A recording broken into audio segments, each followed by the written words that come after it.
قرآن نے یہ لفظ دھکے کا استعمال کیا ہے اس چیز کو بیان کرنے کے لیے کہ یتیم کے ساتھ کیا اس کا ظالمانہ سلوک ہوتا ہے، چاہے وہ ظاہراً دھکے دینا ہو، اور خاص طور پر یتیم کا لفظ اس لیے استعمال کیا، یتیم کو اس لیے ذکر کیا کیونکہ یتیم کون ہے؟ پہلی بات تو آپ سے اگر پوچھا جائے یتیم کون ہوتا ہے؟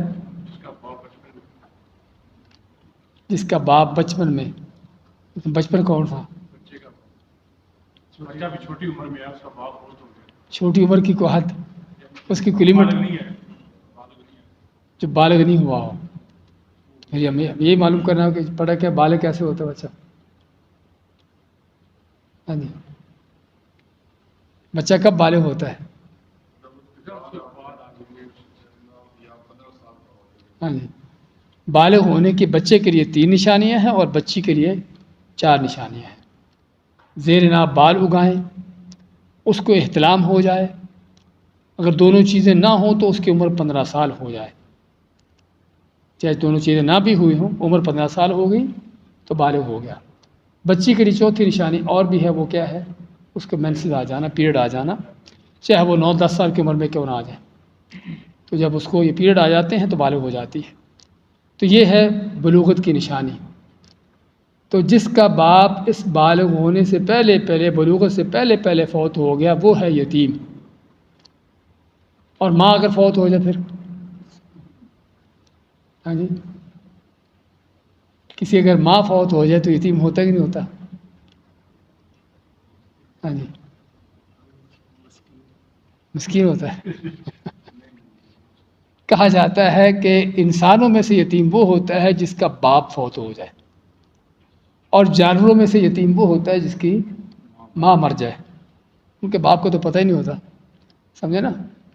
تو جس چھوٹا بچھڑا ہے کوئی اس طرح، اس کی ماں مر جائے، گائے ہے، بھینس ہے، اونٹنی وغیرہ کوئی بھی مر جائے تو وہ یتیم سمجھا جاتا ہے جانوروں میں سے، کیونکہ اس کی ماں ہی اس کو دودھ پلانے والی سارا کچھ ہے. لیکن انسانوں میں سے یتیم وہ ہے جس کا باپ اس کے بلوغت سے پہلے فوت ہو جائے، کیونکہ باپ اس کا سرپرست ہے، اس کی دیکھ بھال کرنے والا، اس کی حفاظت کرنے والا، اس کے مالی معاملات ساری چیزیں چلانے والا باپ ہے. تو یہ ہے یتیم. تو خیر بات کر رہے تھے، تو یہ یتیم چونکہ بچہ ہے، چھوٹا ہے، اس کو سہارے کی ضرورت ہے. اس کا اصل سہارا جو اس کا باپ تھا وہ اٹھ گیا. اب دوسرے لوگوں پر فرض بنتا ہے کہ اس کا سہارا بنے، اس کے سر پہ ہاتھ رکھیں، اس کے ساتھ شفقت اور نرمی کریں، اس کے حقوق ادا کریں. اگر کہیں ظلم بھی ہوتا ہو تو اس کا ظلم جو ہے اس کو ظلم سے بچائیں. تو اصل اس یتیم کا یہ حق ہے. چھوٹا بچہ بھی ہے، کمزور بھی ہے، عقل بھی اس کی ابھی نہیں ہے، اس لحاظ سے ہر لحاظ سے محتاج ہے. لیکن جس کا قیامت پر ایمان نہیں ہوتا، یہ بدماش اس طرح کے کمزوروں پر ہاتھ چلاتے ہیں. ان کمزوروں پر ہاتھ اٹھتا ہے کہ جو معاشرے کے کمزور ترین لوگ ہوتے ہیں. ایک یتیم کا ذکر کیا، اگلی آیت میں مسکین کا ذکر کیا.